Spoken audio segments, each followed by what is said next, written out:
You can see right there thousands of people taking the streets of St. Paul today and across Minnesota. It was all part of the third round of No Kings rallies in protest of the Trump administration. It all culminated with this massive rally at the state capitol. Organizers say they are expected to see it being the largest event in what they have called a national day of protests. In just the last half hour, State Patrol tells us that they estimated crowds to be roughly 100,000 people in attendance. Good evening and thanks for joining us on air and streaming on KARE 11 Plus. I'm Morgan Wolf. While many people came out for many different reasons, a common theme was deeply rooted in anger at what they call government overreach here in Minnesota and also across the country. We have team coverage tonight, but we are going to start with our Audrey Russo, who spent the day talking with people that were marching through St. Paul. A lot of emotion here today, right, Audrey? Yeah, Morgan, really a lot to see and to hear from these hundreds and these thousands of protesters. Now, as you mentioned, 100,000 protesters estimated here at the Capitol grounds. And while this was labeled a protest, the tone was largely positive from beginning to end. Now, take a look at this. We followed a group of hundreds of protesters from Harriet Island Park as they marched towards the Capitol. This was one of three large groups just like this around the city of St. Paul, all converging here at the Capitol. And I want to note that this was a very family-friendly event. There were a lot of young children and strollers, grandparents with grandchildren. Now, like some of the protests during Operation Metro Surge, there was anger with the Trump administration, with federal immigration enforcement as a whole. But today, demonstrators tell me they felt a greater sense of unity and optimism. Take a listen. You see other people, you're not alone. They're empathetic and to your causes and your beliefs. And they care about the things that you value and care about. So it makes you feel good to be part of it. Now, obviously, since Operation Metro Surge ended, a lot has unfolded on the national stage and the international stage. The Epstein files, the airstrikes in Iran, the partial government shutdown, all of those were issues that demonstrators brought up. And they say that what happened here in Minneapolis back in January, they say that was just one of many reasons why they wanted to come out and participate today. Back to you, Morgan. All right, Audrey, thank you. Today also some very big names hitting the stage in St. Paul. On the streets of Minneapolis.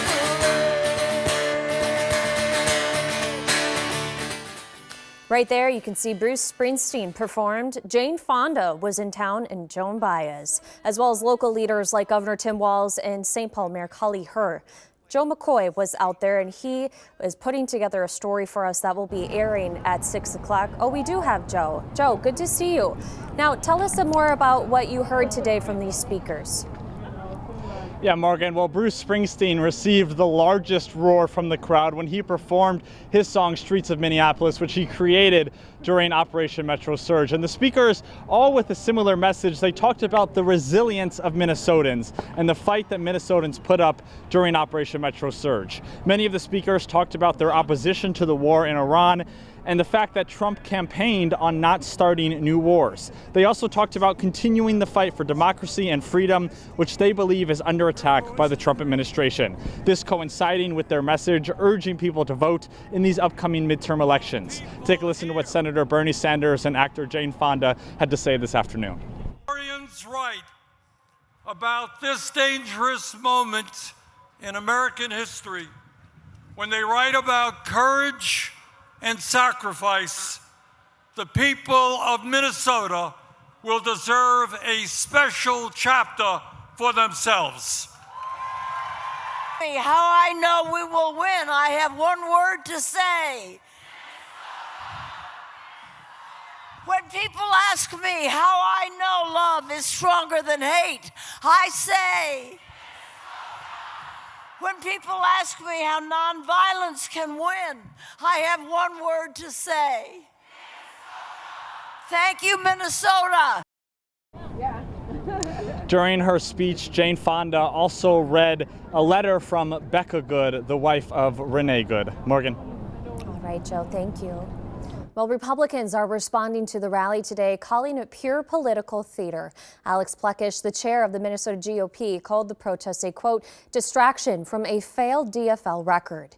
He says that the rally ignores higher property taxes, higher tab fees, and new taxes that make Minnesota even more expensive. Alex went on to say that they, quote, can put on a show for a day, but when the celebrities leave, Minnesotans are still left with the consequences, end quote. It was just one of the thousands of No Kings rallies happening across the world. In the fall, similar events drew nearly 7 million people across the country, according to organizers. They say that they are expecting today's numbers to be even higher. Jen Sullivan has the highlights. No Kings protests held in cities across the country Saturday, as demonstrators push back on what they call authoritarianism and overreach by President Donald Trump and his administration.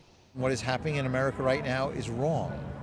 It's destruction of democracy. More than 3,100 rallies were planned in all 50 states, according to organizers. In Minnesota, rallies attracting high-profile figures like singer Bruce Springsteen. Eyes out now! These demonstrations come as Trump faces increased scrutiny over a range of issues, including the war with Iran, which was not approved by Congress. Since the war began February 28th, oil prices have surged as traffic through the Strait of Hormuz has been curtailed. The supply disruption has caused gas prices to soar. The national average for a gallon of regular gas is now just under $4, jumping more than 33% in just a month, according to AAA. And a partial government shutdown has led to weeks of long security lines at airports as TSA agents went without pay. Many have been calling out, leading to staffing shortages. We love our job, but it's just so hard at this point. Trump signed an executive order Friday that would allow TSA agents to be paid while Congress debates funding for the Department of Homeland Security. But all of this has led to mounting frustration, bringing more people out to demonstrate on Saturday. I'm Jen Sullivan reporting.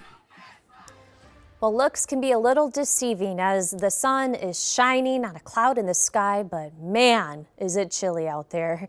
Oh, Jamie, what are we in for the rest of the weekend? We're going to continue to warm up, but yeah, the winds today really pushed the temperatures higher and higher as we got into the afternoon. But again, it adds a little sting to some of these temperatures that we have out there. But the winds will settle down tonight, and our red flag warning will come to an end at 7 p.m. this evening. Again, it's just been that low humidity, strong winds, some very dry conditions. Right now, we're sitting at 58 degrees, mostly sunny skies. It's a southwest wind doing a lot of the work today, 22 miles an hour right now. And for this evening, as I mentioned, the winds will be settling down. Temperatures will stay very mild. We'll talk about an even warmer Sunday. It's going to be a very warm start to the week, but things change after that. We'll get into that in just a few minutes. Well, we have a big story in the sports world. New video today shows golf legend Tiger Woods being released from jail late last night. This is after he was arrested on suspicion of driving under the influence in Florida. The Martin County Sheriff says that Woods was driving a Land Rover when it clipped a pickup truck, then causing his vehicle to roll over on its side. The sheriff says that Woods showed signs of impairment when investigators got to the scene. Woods was previously, as you may recall, involved in a very serious car crash back in 2021.